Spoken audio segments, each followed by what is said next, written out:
Welcome to the Maintenance Mavericks podcast, where we talk about trends in maintenance, reliability, and asset operations. I'm your host, Ryan. I'm the CEO and founder of Upkeep, and today I'm super excited to have a new guest with me here on the show, John Mueller. John is the founder and CEO of a company called SnackLearning, where he and the team are actively helping develop, upskill, and mentor tomorrow's workforce. We've got over 35 years of experience spanning over a variety of different roles in different industries. As a trainer at heart, John takes every single opportunity to pass on his knowledge and what he's learned to the next generation of our workforce. So welcome to the podcast, John. How are you doing today? Thanks. Doing well. Yeah, looking forward to the podcast. Thanks for inviting me. All right. Of course. Super excited to have you on. So what we always do, John, is have you share a little bit more about yourself, your background, and how you were first introduced to this field of maintenance and reliability, and how you spent, it seems like, a good majority of your career to the space, and continuing to help educate this space. So what was that journey like for you? Of course, like probably many people, I had interests and a desire to learn as a kid. So it all started there. And when I was a kid, I was working on mechanical things, electrical things, fixing, repairing, trying to, just about everything, even model railroading when I was 10 years old taught me electrical and electronics, and that those aptitudes were recognized by other people, I think, before I recognized them myself. And it turned into an interest in troubleshooting. And from there, it's just kept on through the years. And I think a lot of people probably got started that way from early childhood. And I think the thing that I like best about it, or what I just kind of self-consciously realized, was that I got kind of a personal satisfaction out of working with my hands and doing some kind of a skilled trade. So. All right. And, several years later, you haven't left the industry. And, obviously I know that you've dedicated, this part of your career and your journey towards helping continue to educate and share all the knowledge that you've gained over the last, several years with, again, the future generation of our workforce. So, John, I obviously love that you're so passionate about helping this next generation of workers. That's ultimately why we've been so committed towards our community too, because we actually share that same passion, John. So obviously love that you're still in the same industry, love that you're dedicating this part of your career towards helping educate the future generation. Let's talk about the skills gap. Can you share a little bit more about how you define what the skills gap is? I mean, we've actually talked about it a few times on the podcast before, but I know you're so passionate about it. What's going on right now, John, with the skills gap thing? It's a talent shortage, and by that I'm not talking about people necessarily, but qualified people. So it's not going away. I mean, it's a problem. Businesses have been facing it for years, and they'll continue to face it. So I think it takes a different mindset in regard to hiring and talent retention. Yeah, that's my business. I'm just doing my little part, right? Like everybody, trying to hack away at one little aspect of it. And I think companies are learning that they need to be more aware of how they themselves can get involved, rather than relying on let's say other companies, institutions, or relying on the candidates themselves to be prepared to walk in their door. Companies are realizing they need to jump in and be a part of helping to prepare the candidates and qualify them. We've talked, several times about this skills gap, and what we've heard time and time again is that it's not like the number of people wanting to get a job and the number of open positions, but to your point, it's about skilled labor. It's about people who have an education, a background, a want to be in this space and stay in this space. And, from what I've heard and what we've seen too, is we're kind of seeing a lot of people move out of this space. People retire from this space, get outside of, the industrial workforce and into less stressful jobs, less physically demanding jobs. What is the solve here, John? Like what is going to help really address this skills gap once and for all, if there is a magic bullet? Well, I don't know if there is a magic bullet. I look at it this way, that it's a matter of having the right mix of solutions. It's not, I don't think it's going to be one solution. It's too big of a problem. It's been around too long for one thing as a magic bullet to make it all go away. It's going to be something we'll be living with for a long time, but I think it's a matter of hiring managers finding the right mix. And by that, I mean participating in the training, or actually what I'd say qualifying the candidates. And then also once you have candidates, learning how to retain them. And training is a big part of this. Training is a talent retention strategy. Maybe a lot of people don't look at it that way, but it is. That's a part of it as well. So I think it can take many shapes. It can be, apprenticeships, it can be boot camps, it can be instructor-led training, it can be digital, it can be hands-on learning, but there's no one solution. It's a matter of finding the right mix that works for your particular business, your organization, and so forth. Yeah, I mean, that's really what it does come down to, right? It's like the training, the education, getting more people involved at a earlier part of their career. And what I heard from you too is like, it's not just like trying to poach other people, other companies that have similar skill sets. It's about like being an active participant at the company level and building these apprenticeship programs, getting people coming out of, let's call it like high school or early college, essentially train them, skill them up in this profession. But I think time and time again, and you've even alluded to this, John, we haven't. This issue has kind of existed for several years now.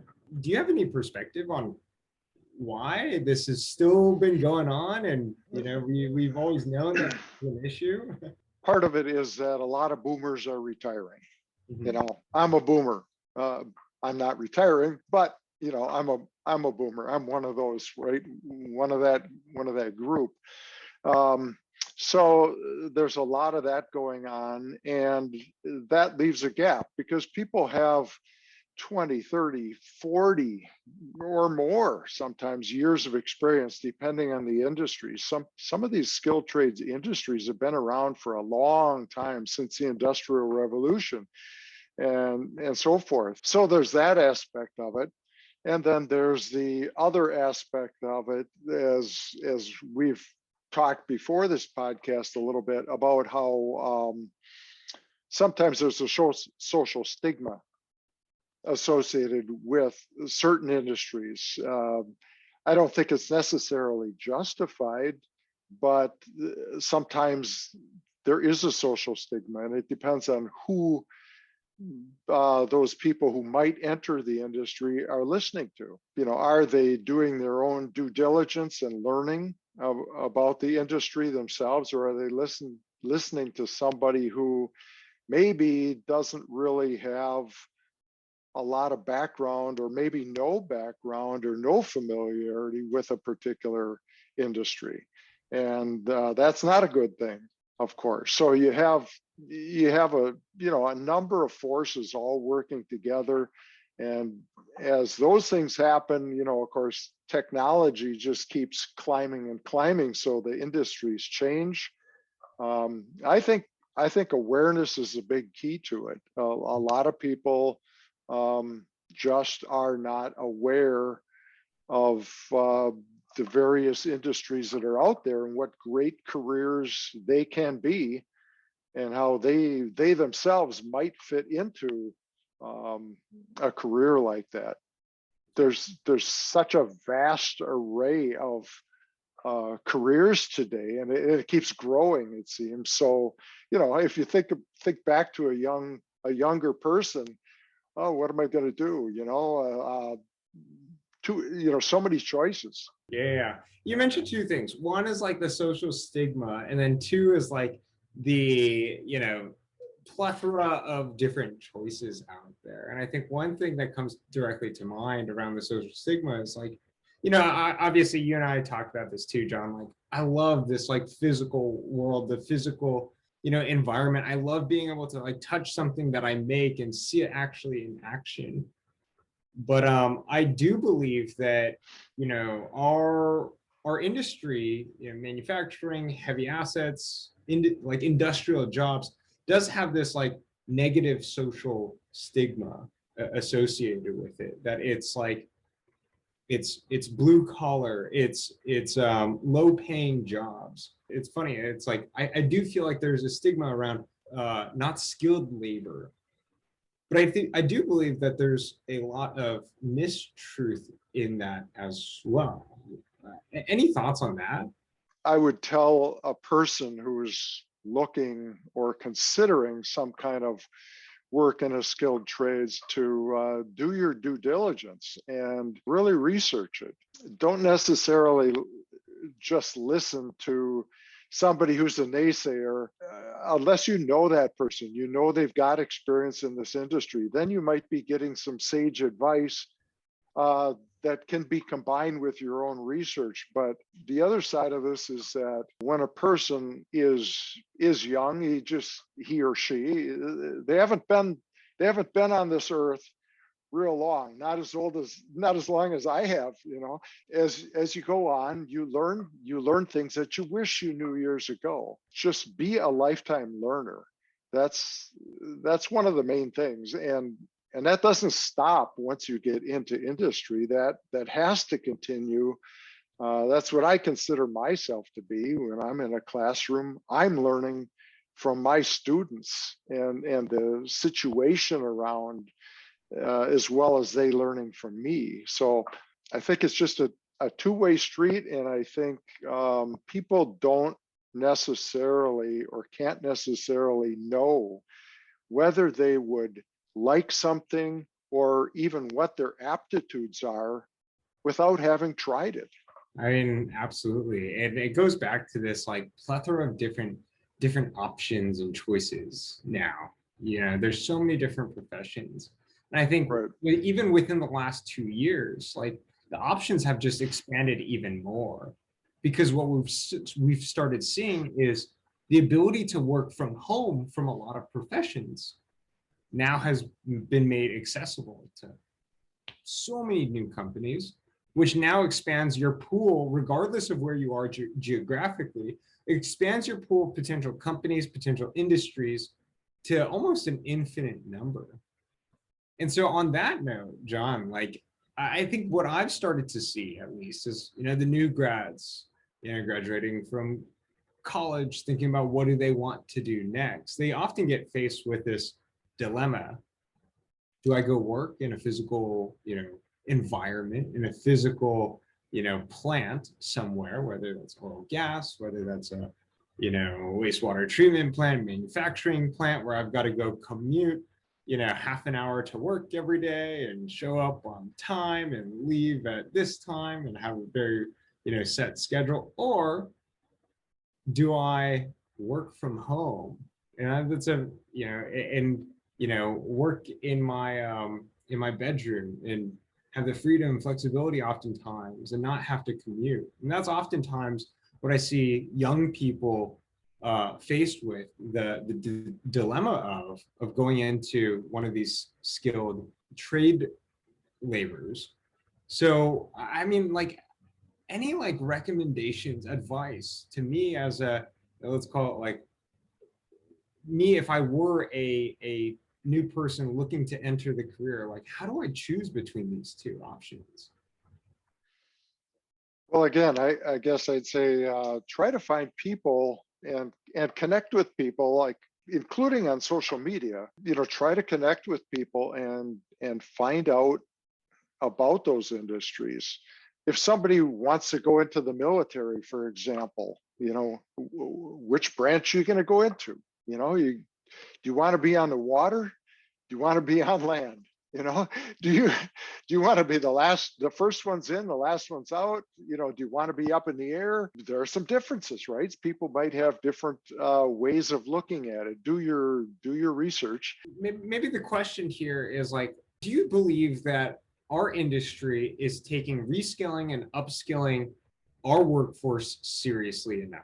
I see some companies that take upskilling and reskilling very seriously. By that, what I mean is they have dedicated people or a department or even just one person at their company whose job it is to make sure that their workforce is being trained, as they need to be. But I've also seen other companies, and sad to say there's a lot of them, who are falling backwards or have fallen back. They're behind in that regard. And I think the problem might have to do with it's kind of a perception right from the top. The people at the very top of the organization need to thoroughly understand upskilling and reskilling and training and buy into it. If they look at upskilling or training or technical training as burden and overhead, well, then from their perspective, which I disagree with, but from their perspective, it might be kind of a minimalist type thing, that they don't put much effort into it. They haven't fully committed to it. Yeah. Compared to the other company that I mentioned, where they've got maybe a training center or at least a training manager. That person doesn't do anything else other than ensure that their personnel, their employees, are properly trained and continue to be properly trained. They work with HR to bring in the right candidates, and if they can't find enough people that have the right qualifications, well, then they bring them into something like a boot camp or an apprenticeship and give them, on the job training. But their goal is still the same, is to get that person up to the speed or the level where they need to be. But see, they are participating in the mix and accepting that responsibility, whereas other companies, some companies who don't see it that way, they're still waiting for ready-made candidates to come knocking on the door when they post a job. So what I hear from that is, like, again, the importance of investing early in your people. There's some very, very successful companies that run these apprenticeship programs where, you come in basically not knowing anything. You run this apprenticeship program, for a year or two, you develop all of these amazing, great skills. And I've seen a lot of really good success from that, but I've also heard some, failures as well. And what I mean by failures is not that they're not great at training people, but they train them, they get to a certain point, and then they take all of these skills and then leave to the next one. Obviously, next company. And obviously you run into this paradox, right? And there's this like famous meme out there, question out there that goes, where you have like, a manager asking the CEO, like, hey, I need to train my people. And the challenge is like, what happens if I train and invest in our people and then they leave? And the flip side. What's worse? Yeah. Exactly What's worse is if you don't train them and they stay. Exactly. Right. So I've seen this too over the years. For many years ago already, I've seen this where some companies took the attitude that we're going to treat them like mushrooms. We're going to keep them in the dark, because if we train them, they're going to leave. Well, I can tell you from being at a major training center, a world-class training center. We had these people coming in from all over the world, and you can hear the difference in attitude around the lunch table. You know, your company does, they do what for you? They actually do that. They buy you tools. You mean if you just ask for tools, you get them? You mean you can ask for training and they'll actually listen to that and give you training and so forth? Man, I've been asking for that for, years, and I can't get this, I can't get that. And what I'm pointing out is it's easy for somebody on the outside to look at this and see the difference in top management. And it comes out, and you can just hear it while these guys are sitting next to each other in a collective training class talking about it. And it's very interesting, and I know why. It's because of the attitude at the top. I like to encourage companies to have what I call a CLO, a Chief Learning Officer. Yeah.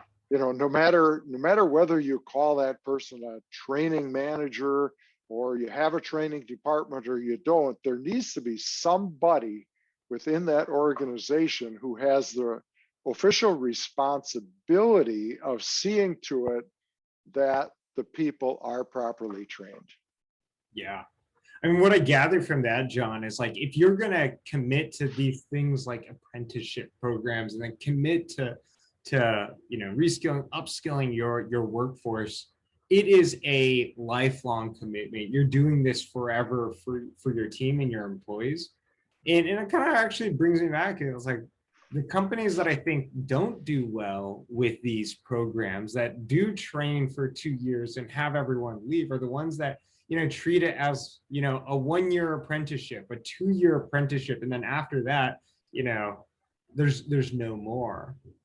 But I think the ones that are the most successful, to your point, John, are the ones that treat this as lifelong, as lifelong journeys throughout employees at the company. It's people that fully 100% dedicate a learning officer to the organization, so that it's nonstop learning. It's continuous learning throughout their entire career. Right. It's not a one shot and you're done type of thing. And that's why I say upper management has to buy into it. That's absolutely required. You could look at different companies where they have obviously different management. You'll see differences in attitudes from the top all the way down to the bottom. Is it burden and overhead, something we want to check off the list and be done with? Well, that's, in my opinion, that's the wrong attitude. Or is it something that that we have to keep going, we have to keep maintaining? And if you look at the rate of technology, how can anybody think that training could be a one and done type thing in today's day and age? How could that be possible? If only it were. All right. John, thank you so much for sharing all of your knowledge around this timely topic around the skills gap and what's going on today. What we always do is end our podcast, with a few quick fire set of questions. I'll ask you a question, get your response and thoughts in 20 seconds or less. Ready to jump in? I am. Okay, let's go. All right. So to kick things off, what's one piece of advice that you would give to a young professional interested in joining this industry? I would say do your due diligence yourself, and don't necessarily listen to a naysayer. Find out if somebody's giving you advice, whether they actually have experience in that field. I love that. Yeah. A lot of people, like to give advice, but it comes from just reading the news or hearing about it through the grapevine, not fully experiencing it themselves. What is something that you wish more people knew about this industry?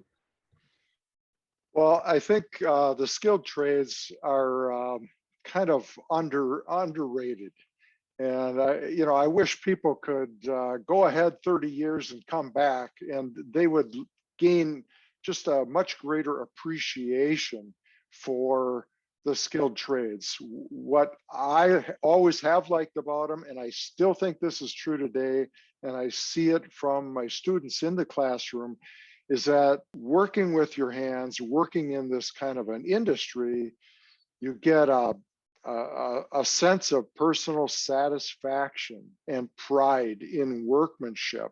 And I'd hate to see our nation lose that. It's just something something that has a great reward to it. Yeah, absolutely. All right. What's a big mistake in your career that you've learned a ton from? Well, I think for me, it was succumbing to fear. You can't do this, or don't do that, or are you sure you're ready to do this? I don't know, maybe this, maybe that. And there's a lot of things in life that if you listen to that, little monkey or whatever on the shoulder, too often, you don't accomplish things that you wished you had accomplished. So that's something that I've been dealing with. I have to work harder on myself than a lot of other things in the business. Just believe in yourself, and yeah, it's a common theme throughout my life too. Just believe in yourself, and I think we're all capable of so much more than we originally believe. How about the biggest takeaway that you hope all of our listeners are going to take from today's discussion? The shortage of qualified workers is here to stay. It's something that's not going away. It's developed over many years, and it's something we're going to be dealing with. So hiring managers especially, and HR need to be aware of creating the right mix of solutions for not just talent acquisition, but also talent retention. And lastly, John, can you share with all of our listeners the different ways that they can connect with you and follow you on your journey? Sure. The best way is to go to our website, which is snacklearning.tech. That's .tech. And I'm also on LinkedIn, or you can send an email to jmiller@snacklearning.tech. All right. Thank you again, John, for joining us. And thank you to all of our listeners for tuning in to today's episode of the Maintenance Mavericks podcast. My name is Ryan. I'm the host and also the CEO and founder of Upkeep. You can connect with me. I'm super active on LinkedIn, as is John. I hope you all enjoyed today's episode, and I look forward to connecting with you all soon. Until next time, thank you again, John. Have a great rest of the day. Thank you.